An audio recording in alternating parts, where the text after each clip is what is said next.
Good morning, everyone. Welcome to Eat, Breathe, and Pray. It is, let's see, Thursday, the 13th of March of 2025, and it is currently 6:11 a.m. here on the East Coast of the United States of America. And we are here for our Through the Bible in 1 Year reading. Today is day 72 of Through the Bible in 1 Year. And we will be reading from the first book of Samuel, chapters 1 through 5. So if you have your Bible there, grab it so that you can read along. And if for whatever reason you do not have a Bible, you are unable to get one for yourself, please let us know. You can private message us. We will make arrangements to get a Bible to you.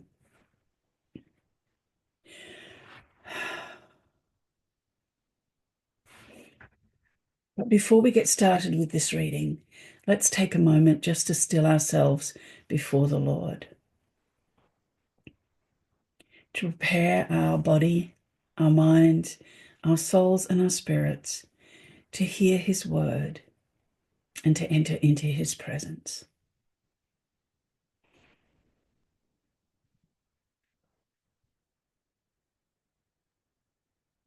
So start by taking a big, deep breath.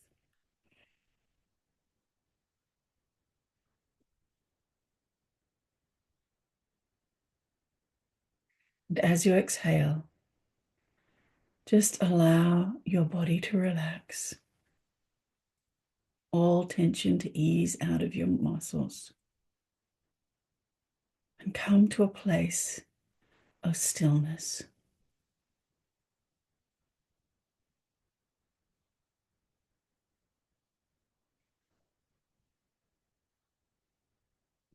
Where there's no extraneous movement, no fidgeting, no wriggling, nothing that will distract you from entering into His presence.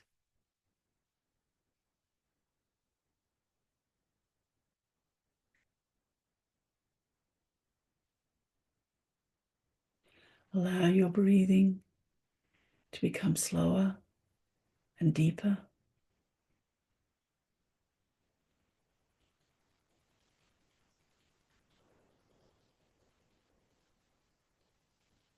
And as you do, your heart rate will begin to slow.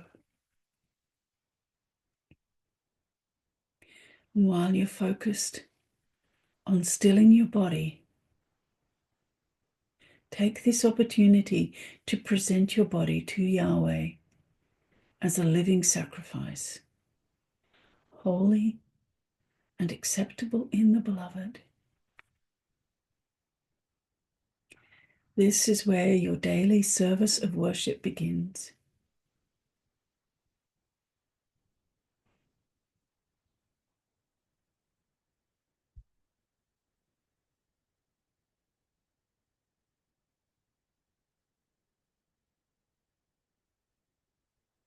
And allow the stillness in your body to inform the rest of you that it's time to become still,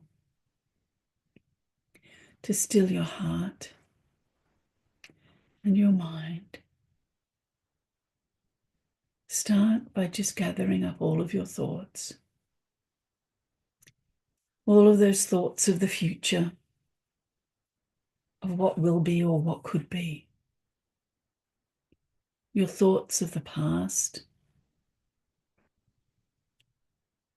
and all of those thoughts in the moment that would distract you from His presence. The have yous, did you see, have you checked?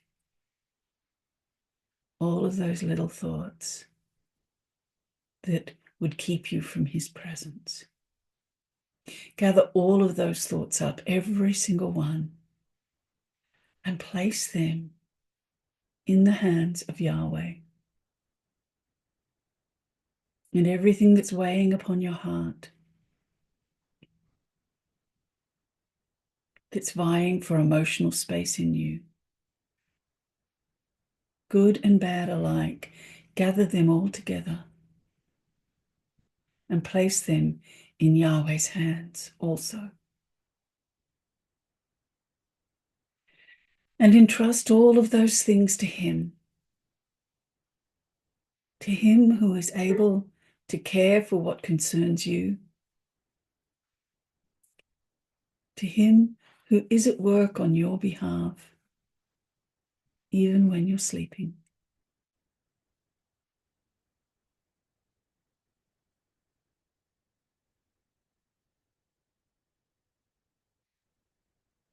And enter into His presence with praise and thanksgiving on your lips, and awe and wonder in your heart as you seek His face,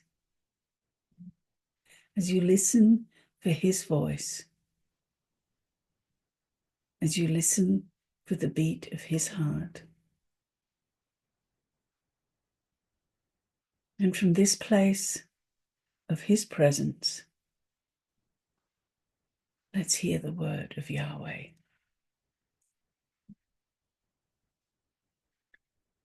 The first book of Samuel, chapters 1 through 5. Now there was a certain man from Ramathaim Zophim, from the hill country of Ephraim, and his name was Elkanah, the son of Jehoram, the son of Elihu, the son of Tohu, the son of Zuph, an Ephraimite. Now he had 2 wives. The name of the one was Hannah, and the name of the other Peninnah. And Peninnah had children, but Hannah had no children.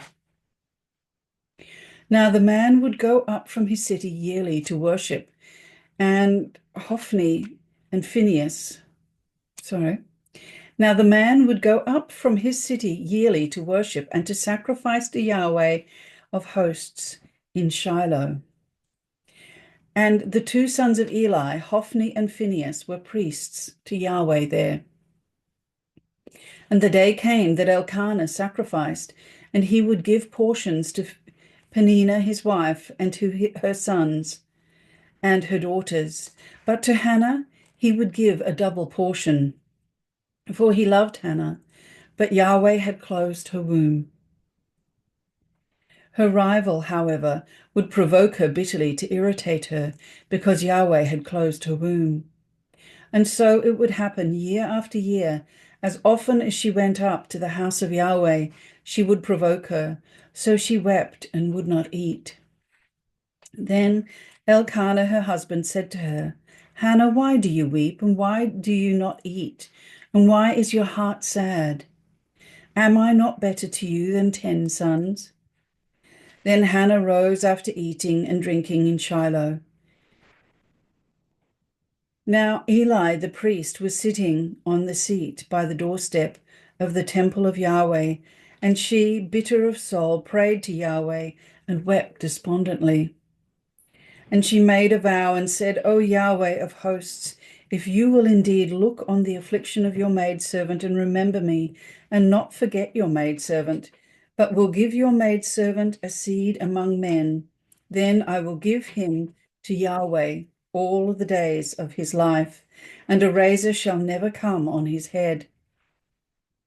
Now it happened, as she multiplied her praying before Yahweh, that Eli was watching her mouth.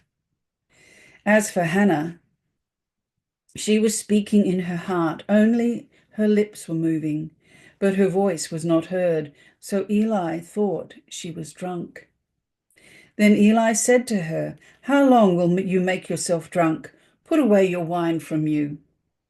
But Hannah answered and said, No, my lord, I am a woman oppressed in spirit. I have drunk neither wine nor strong drink, but I have poured out my soul before Yahweh. Do not consider your maidservant as a vile woman, for I have spoken until now out of my great complaint and provocation. Then Eli answered and said, Go in peace, and may the God of Israel grant your petition that you have asked of him. And she said, Let your servant woman find favor in your sight. So the woman went away and ate, and her face was no longer sad. Then they arose early in the morning and worshipped before Yahweh and turned back and came to their house in Ramah. And Elkanah knew Hannah his wife, and Yahweh remembered her.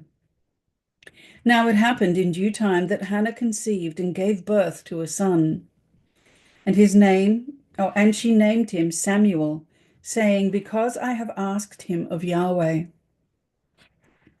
Then the man Elkanah went up with all of his household to offer to Yahweh the yearly sacrifice and to pay his vow.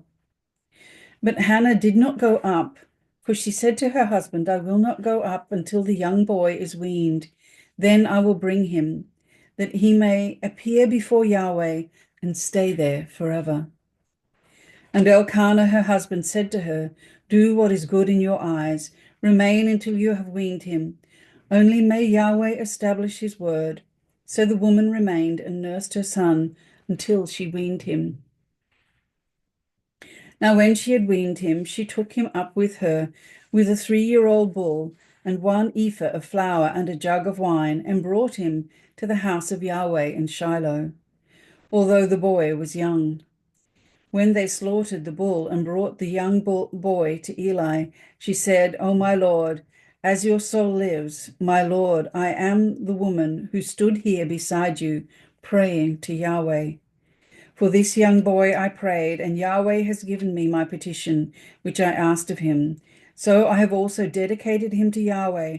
As long as he lives, he is dedicated to Yahweh. So he worshipped Yahweh there. Then Hannah prayed and said, My heart exults in Yahweh. My horn is exalted in Yahweh. My mouth speaks boldly against my enemies, because I am glad in your salvation.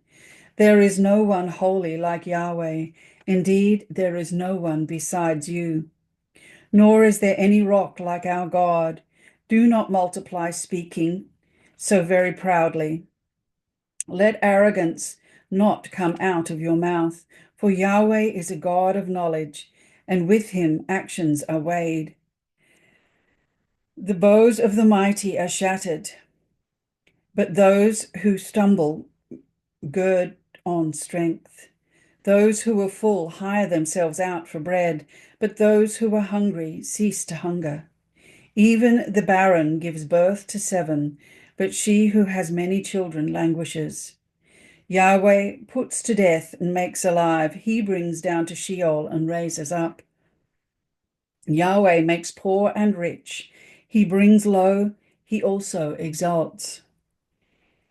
He raises the poor from the dust. He exalts the needy from the ash heap, to make them sit with nobles and inherit a seat of glory. For the pillars of the earth are Yahweh's, and he set the world on them. He keeps the feet of his holy ones, but the wicked ones are silenced in darkness.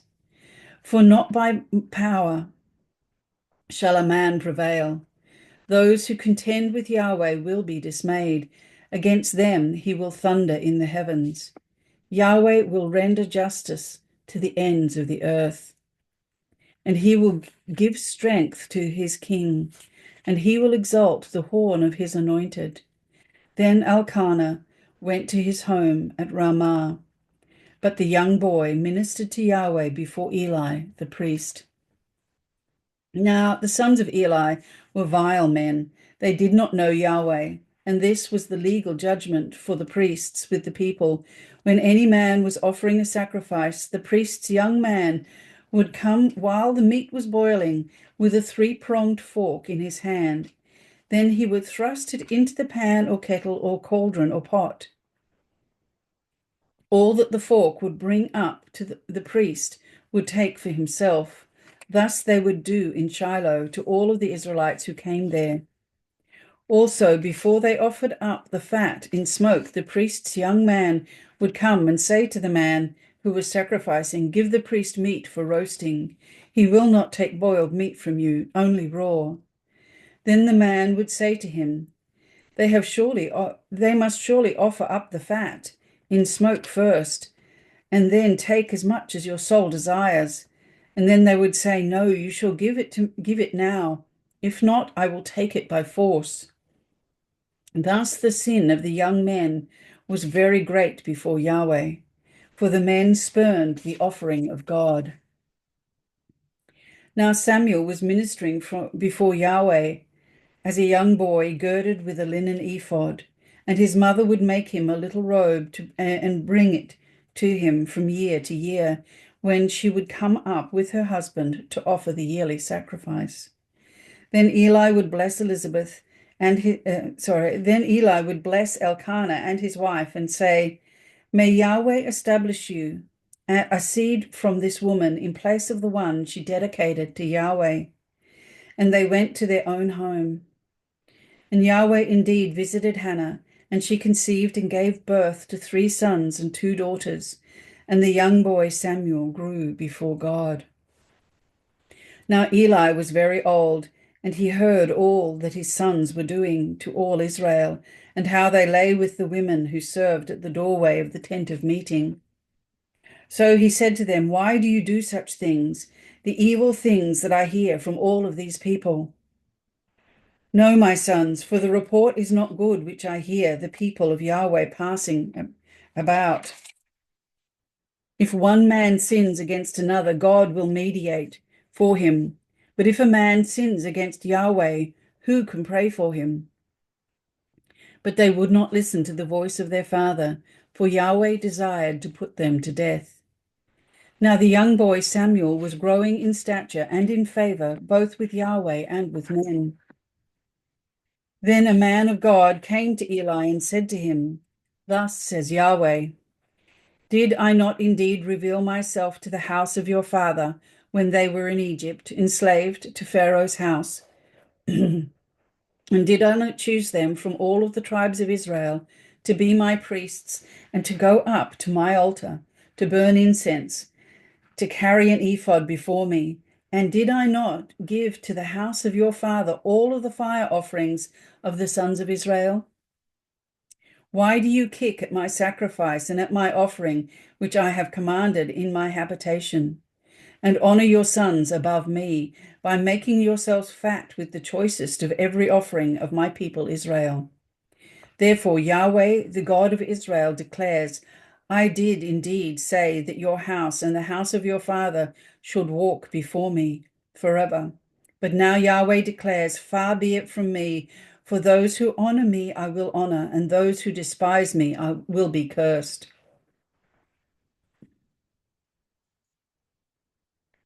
Behold, the days are coming, and I will break your strength and the strength of your father's house, so that there will not be an old man in your house. And you will look upon the distress of my habitation, in spite of all of the good that I do for Israel, and an old man will not be in your house all the days. Yet I will not cut off every man of yours from my altar, so that your eyes will fail from weeping, and your soul grieve, and all of the increase of your house will be put to death in the prime of life.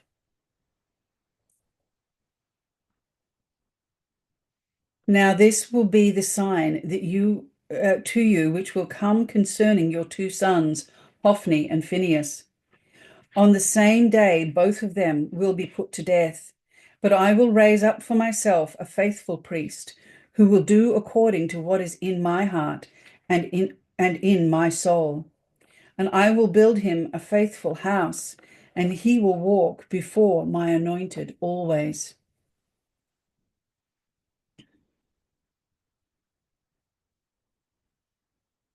And it will be that everyone who is left in your house will come and bow down to him for a piece of silver or a loaf of bread and say, please assign me to one of the priest's offices so that I may eat a piece of bread. Now the young boy Samuel was ministering to Yahweh before Eli, and a word from Yahweh was rare in those days. Visions were infrequent. And it happened at that time that Eli was lying down in his place. Now his eyesight had begun to fade, and he could not see well, and the lamp of God had not yet gone out. And Samuel was lying down in the temple of Yahweh, where the ark of God was, that Yahweh called,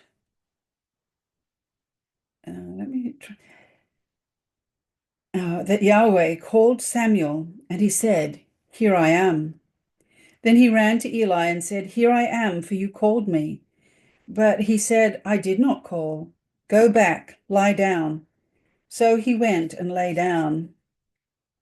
Then Yahweh called yet again, "Samuel." So Samuel arose and went to Eli and said, "Here I am, for you called me."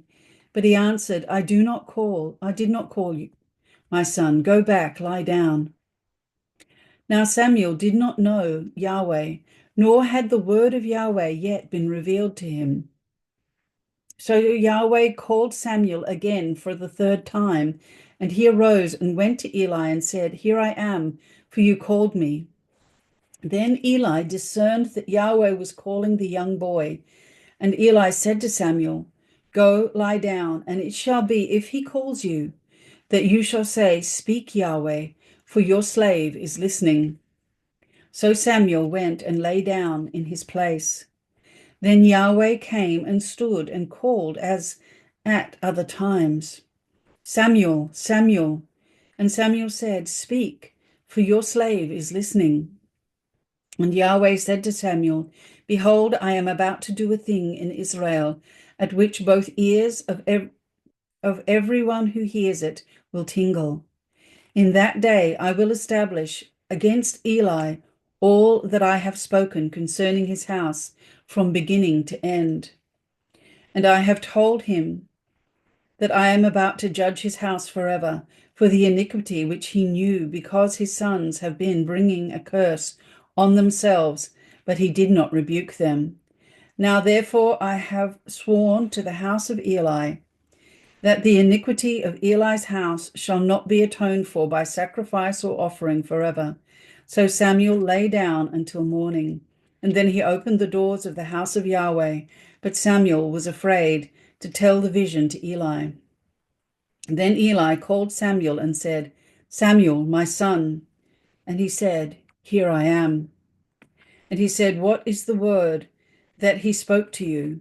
Please do not hide it from me. May God do so to you, and more also, if you hide anything from me of all of the words that he spoke to you." So Samuel told him everything and hid nothing from him. And he said, "It is Yahweh. Let him do what seems good in his eyes." Thus Samuel grew, and Yahweh was with him, and let none of his words fall to the ground. So all Israel, from Dan even to Beersheba, knew that Samuel was confirmed as a prophet of Yahweh. And Yahweh appeared again at Shiloh, because Yahweh revealed himself to Samuel at Shiloh by the word of Yahweh. Thus the word of Samuel came to all Israel. Now Israel went out to meet the Philistines in battle and camped beside Ebenezer. And the Philistines camped at Aphek. And the Philistines arranged themselves to meet Israel. Then the battle spread, and Israel was defeated before the Philistines, who struck down about 4,000 men on the battlefield. "Why has Yahweh defeated us today before the Philistines? Let us take to ourselves from Shiloh the ark of the covenant of Yahweh, that it may come among us and save us from the power of our enemies." So the people went to Shiloh, and from there they carried the ark of the covenant of Yahweh of hosts, who sits above the cherubim. And the two sons of Eli, Hophni and Phinehas, were there with the ark of the covenant of God. And it happened that as the ark of the covenant of Yahweh came into the camp, all Israel shouted with a great shout, so that the earth was thrown into confusion. Then the Philistines heard the noise of the shout and said, "What does the noise of this great shout in the camp of the Hebrews mean?" Then they knew that the ark of Yahweh had come into the camp. And the Philistines were afraid, for they said, "God has come into the camp." And they said, "Woe to us, for nothing like this has happened before. Woe to us, Who shall deliver us from the hand of these mighty gods? These are the gods who struck the Egyptians with all kinds of plagues in the wilderness. Be strong and become men, O Philistines, lest you become slaves to the Hebrews, as they have been slaves to you. Therefore become men and fight. So the Philistines fought, and Israel was defeated, and every man fled to his tent. And the slaughter was very great, for there fell of Israel 30,000 foot soldiers. And the ark of God was taken, and the two sons of Eli, Hophni and Phinehas, died. Now a man of Benjamin ran from the battle line and came to Shiloh the same day as his robes, with his robes torn and dust on his head. And he came, and behold, Eli was sitting on his seat by the road, eagerly watching, because his heart was trembling for the ark of God. Now the man came to tell it in the city, and all of the city cried out. Then Eli heard the noise of the outcry, and he said, What does the noise of this commotion mean? So the man came hurriedly and told Eli. Now Eli was 98 years old, and his eyes had set, so that he could not see. And the man said to Eli, I am the one who came from the battle line. Indeed, I fled from the battle line today. And he said, How did things go, my son? Then the one who brought the news answered and said, Israel has fled before the Philistines, and there has also been a great slaughter among the people. And your two sons also, Hophni and Phinehas, are dead, and the ark of God has been taken. And it happened that when he mentioned the ark of God, Eli fell off the seat backward beside the gate, and his neck was broken, and he died, for the man was old and heavy. Thus he judged Israel 40 years. Now his daughter-in-law, Phinehas's wife, was with child and about to give birth, and she heard the report that the ark of God was taken, and that her father-in-law and her husband had died. So she kneeled down and gave birth, for her pains had come upon her. And about the time of her death, the women who stood by her said to her, Do not be afraid, for you have given birth to a son. But she did not answer or pay attention. And she called the boy Ichabod, saying, The glory has departed from Israel, because the ark of God was taken, and because of her father-in-law and her husband. And she said, The glory has departed from Israel, for the ark of God was taken. Now the Philistines took the ark of God and brought it from Ebenezer to Ashdod. Then the Philistines took the ark of God and brought it to the house of Dagon and set it by Dagon. Then the Ashdodites arose early the next morning, and behold, Dagon had fallen on his face to the ground before the ark of Yahweh. So they took Dagon and set him in his place again. But they arose early the next morning, and behold, Dagon had fallen on his face to the ground before the ark of Yahweh, and the head of Dagon and both of the palms of his hands were cut off on the threshold. Only the trunk of Dagon was left to him. Therefore neither the priests of Dagon nor all who enter Dagon's house tread on the threshold of Dagon, as in Ashdod to this day. Now the hand of Yahweh was glorious against the Ashdodites, and he made them desolate and struck them with tumors. But both Ashdod and its territories. Thus the men of Ashdod saw that it was so, and said, The ark of the God of Israel must not remain with us, for his hand is severe on us, and on Dagon our God. So they sent and gathered all of the lords of the Philistines to them, and said, What shall we do with the ark of God of Israel? And they said, Let the ark of the God of Israel be brought around to Gath. And they brought the ark of the God of Israel around. Now it happened, after they had brought it around, that the hand of Yahweh was against the city with very great confusion, and he struck the men of the city, both young and old, so that tumors broke out on them. So they sent the ark of God to Ekron. And as the ark of God came to Ekron, the Ekronites cried out, saying, "They have brought the ark of the God of Israel around to us to put us and our people to death." They sent therefore and gathered all of the lords of the Philistines and said, "Send away the ark of the God of Israel and let it return to its own place, so that it will not put us and our people to death." For there was a deadly confusion throughout the city. The hand of God was very glorious there. Then the men who did not die were struck with tumors, and the cry of the city went up to heaven. And that is the end of our reading for today. Join us this afternoon at 12 noon for our midday prayer focus, and again at 4:30 for our Bible study, and 7:30 this evening for our daily devotion. Those times are all Eastern Standard Time here in the United States of America. So join us then, and in the meantime, go in the knowledge and the awareness of the presence of God with you, of his great love for you, and of his Holy Spirit dwelling in you. Pray for the peace of Jerusalem. Pray for the people of Israel. Pray the promises and the prophecies of Scripture over them. And pray without ceasing for whatever it is that God has called you to, whatever he has given you influence over or authority over.